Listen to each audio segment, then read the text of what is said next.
Selamat pagi, selamat pagi, selamat pagi. Shalom. Apa kabar? Baik. Terpujilah Tuhan kita Yesus Kristus yang masih memberikan kesempatan bagi kita untuk menghirup udara Indonesia yang kita cintai ini. Oh, setelah beberapa saat kita tidak jumpa wajah lewat Facebook maupun lain yang lain, maka pada kesempatan ini saya akan menyampaikan apa yang saya baca dari Kisah Para Rasul, karena saya sudah bertekad untuk membaca Kisah Para Rasul secara berurut dan menyampaikan pesan-pesan Tuhan di sana yang dapat kita aplikasikan dalam kehidupan keseharian kita. Nah, pesan ini tentu secara khusus disampaikan kepada pertama jemaat yang Tuhan percayakan untuk digembalakan. Lalu yang kedua, pesan ini disampaikan secara khusus untuk gembala-gembala yang dikaruniakan Tuhan untuk digembalakan dalam bentuk pembinaan. Dan yang ketiga tentu bagi para sahabat dan lebih luas bagi teman-teman, kawan-kawan yang lain, siapapun yang bisa mendengarnya. Hari ini saya tertarik untuk mempertanyakan sebuah pertanyaan yang saya sudah tulis tadi pagi di Facebook, yaitu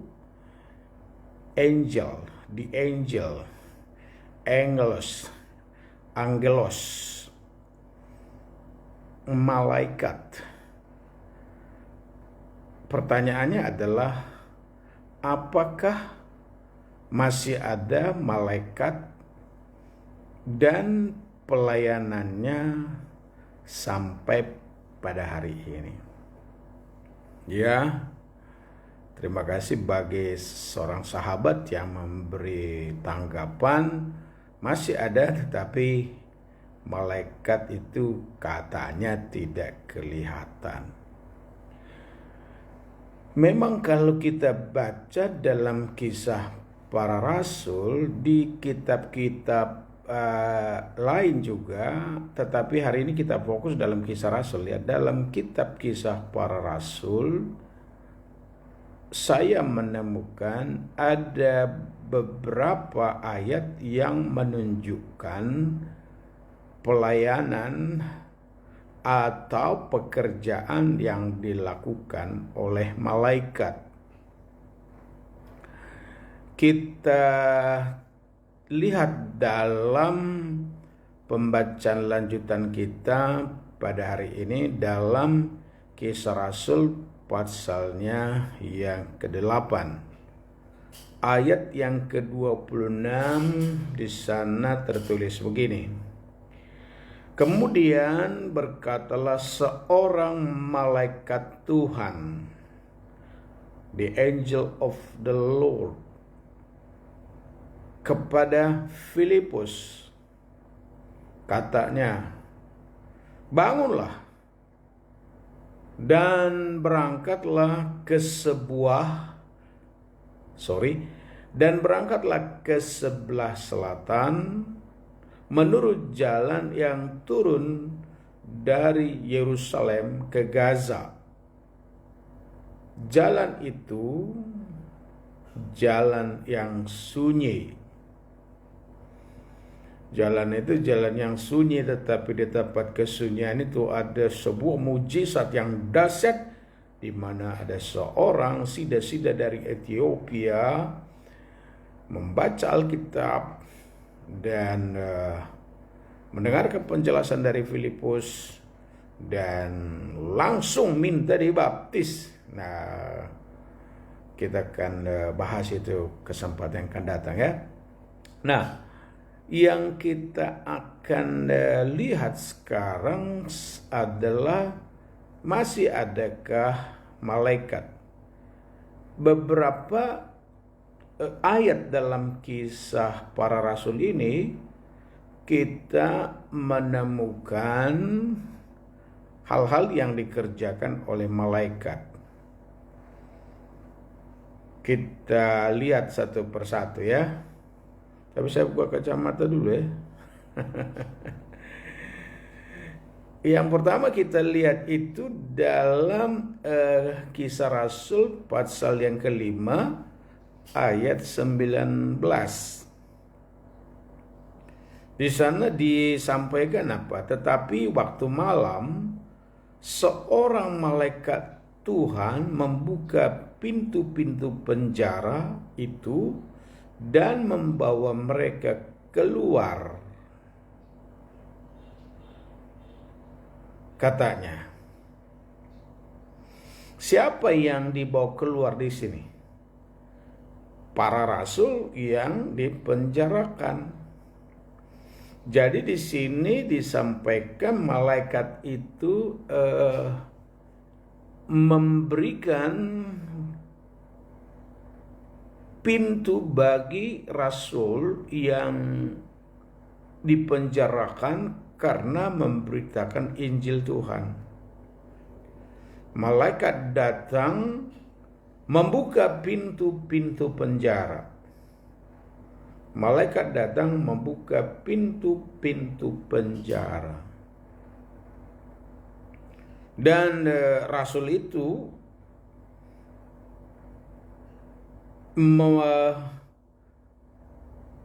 melewati pintu yang dibuka oleh malaikat itu. Ya, ini contoh pertama. Sebelumnya memang di dalam pasal 1 ketika murid-murid menatap ke langit, ada 2 orang yang berpakaian putih datang berkata kepada mereka, "Mengapa kamu berdiri?" Di dalam terjemahan yang baru tidak disebutkan itu malaikat, tapi di terjemahan lain disebut itu ada 2 malaikat yang langsung secara jelas disampaikan dalam ayat pasal 5 ayat 19 ini. Lalu kemudian ya di mana kita lihat pelayanan malaikat atau pekerjaan malaikat dalam pasal 8:26 yang tadi kita baca.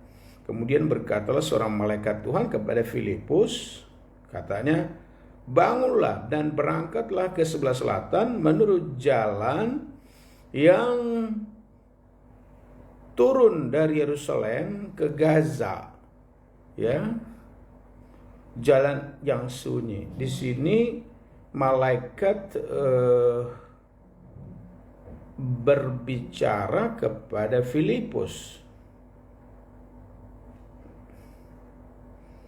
Lalu kalau kita baca berikutnya nanti dalam pasal yang ke-10 ya. Dalam pasal 10 ayat yang ketiga dan seterusnya, di sana malaikat jumpa dengan Kornelius. Pasal 10 ayat 3, dalam suatu penglihatan kira-kira jam 3 petang jelas tampak kepadanya seorang malaikat Allah masuk ke rumahnya dan berkata kepadanya, "Kornelius." Namun di sini memang menarik, kalau kepada Kornelius dipakai kata penglihatan. Dan kemudian kalau kita baca berikutnya ya, dalam Kisah Rasul pasalnya yang ke-12. Di sini juga ada sebuah peristiwa bahwa Petrus dijebloskan ke dalam penjara. Shalom Pak Mesa. Apa kabar, Mang? Puji Tuhan ya. Eh, dalam pasal 12 ini saya ulang, dalam pasal 12 malaikat menampakkan diri kepada Petrus yang sudah diikat tangannya, dibelenggu, dan berdiri seorang malaikat. Itu dalam pasal yang ke-12 ayat 7. Tiba-tiba berdirilah seorang malaikat Tuhan dekat Petrus, dan cahaya bersinar dalam ruang itu. Malaikat itu menepuk Petrus dan untuk membangunkannya katanya, "Bangunlah segera." Maka gugurlah rantai itu dari tangan Petrus. Petrus itu memberi instruksi, "Kenakan jubahmu," itu dalam ayat 8 ya.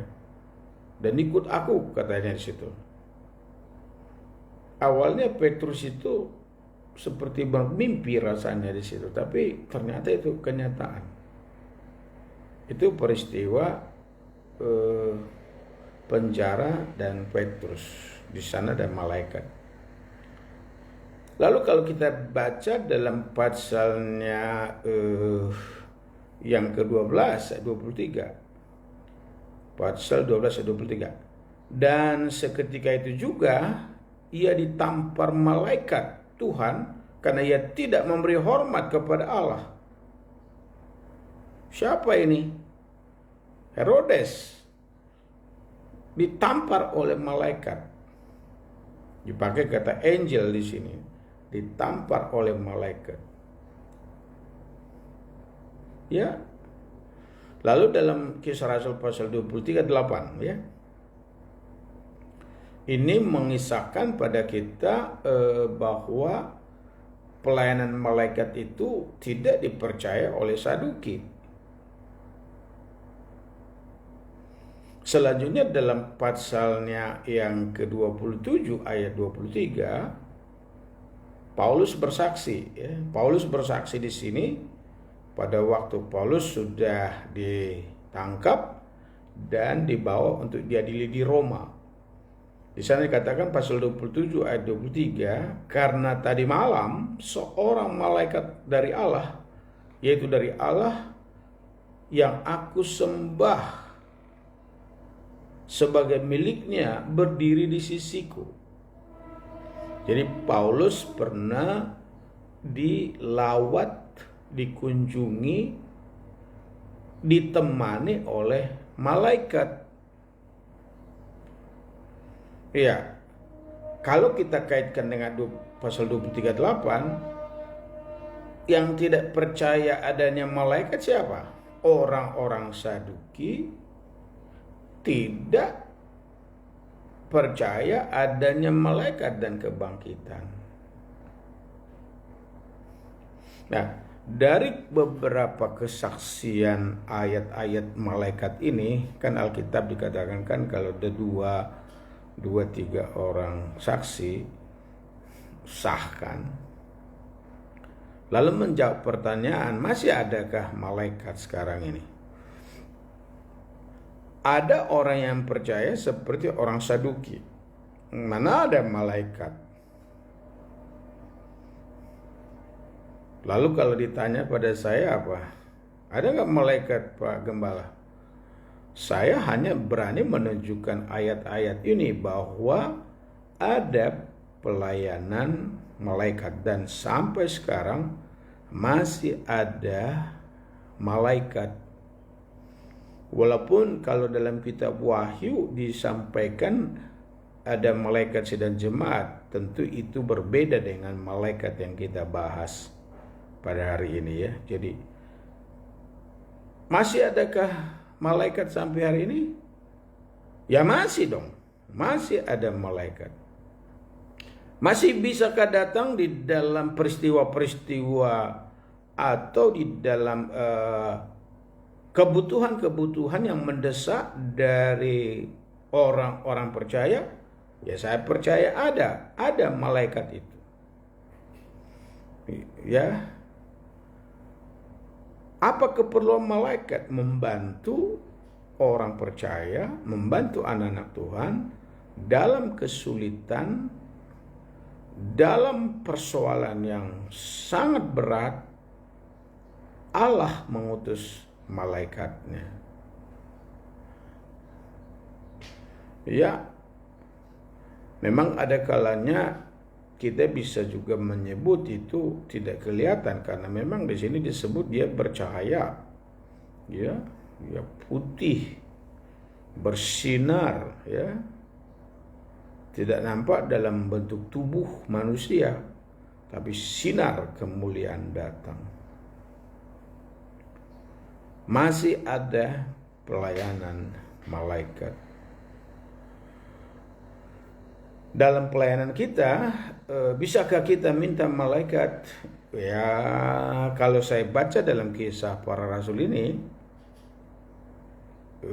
rasul-rasul itu tidak pernah meminta malaikat supaya datang membantu mereka. Gak ada. Malaikat itu diutus oleh Allah itu sendiri. Petrus juga tidak minta, utuslah malaikatmu, enggak. Tapi malaikat itu datang sendiri membantu Petrus. Demikian pun Paulus, ya, dalam pelayanannya dia tidak minta supaya malaikat datang, tapi malaikat itu datang sendiri. Lalu dalam pemikiran saya, bagaimana kita bisa melihat pertolongan malaikat dalam kehidupan kita? Bagi saya berani katakan yang penting adalah dekat terus pada Tuhan, lakukan pekerjaan Tuhan, lakukan pemberitaan Injil, berserah kepada Tuhan sesuai dengan kehendak Tuhan. Tuhan sendiri, Bapa sendiri bertanggung jawab membantu kita dalam kesulitan kita. Ya. Yang sangat hebat di sini adalah ketika penjara sudah ditutup, pemberitaan Injil sudah dihalangi, malaikat bergerak. Ketika tangan sudah dibelenggu, kaki sudah dibelenggu, malaikat Tuhan bergerak yang diutus oleh Tuhan. Ketika tidak ada lagi jalan keluar karena pintu-pintu penjara sudah terkunci, Bapa di sorga Tuhan itu berkuasa, dia mengutus malaikatnya. Intinya adalah apapun yang terjadi dalam kehidupan kita, percayakan hidup sama Tuhan, serahkan hidup kepada Tuhan, teruslah memberitakan Injil, dan Tuhan Allah punya cara yang unik untuk menolong orang-orangnya. Sekali lagi, Allah punya cara untuk menolong orang-orangnya yang bergerak dalam rancangan dan kehendak Tuhan. Ini yang saya temukan. Kiranya saudara dan saya terus masih percaya apa yang Tuhan kerjakan. Malaikat Tuhan masih ada. Walaupun kita tidak minta, kirim malaikatmu Tuhan. Kita tidak minta, tapi Tuhan sendiri menjaga kita dengan hadiratnya, dengan utusannya yang mungkin tidak kita lihat. Kadang-kala kita seperti mimpi, kadang-kala seperti hanya sebagai penglihatan, seperti vision. Tetapi the angel of the Lord is coming upon us every day in our life. Datang setiap saat dalam hidup kita, menolong kita dalam kesulitan. Karena itu tidak ada alasan untuk tidak percaya. Ya. Kesulitan apa sekarang sedang dihadapi oleh jemaat? Mungkin ada yang ada sedang di rumah sakit, mau menjalani operasi, dan tidak ada yang bisa masuk ke sana kecuali para dokter. Tapi ingatlah, ada tangan Tuhan dan ada utusan Tuhan yang menjagaimu di sana.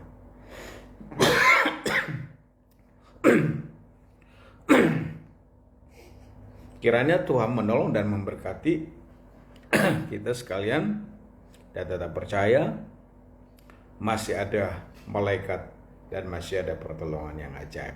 Tuhan Yesus memberkati. Haleluya, berkati semua anak-anakmu, seluruh jemaat yang setia belajar mendengarkan firman Tuhan. Haleluya, haleluya. Anugerah sempurna dari Tuhan Yesus menyertai kami. Amin. God bless you. Sampai jumpa dalam pertemuan yang akan datang. Haleluya.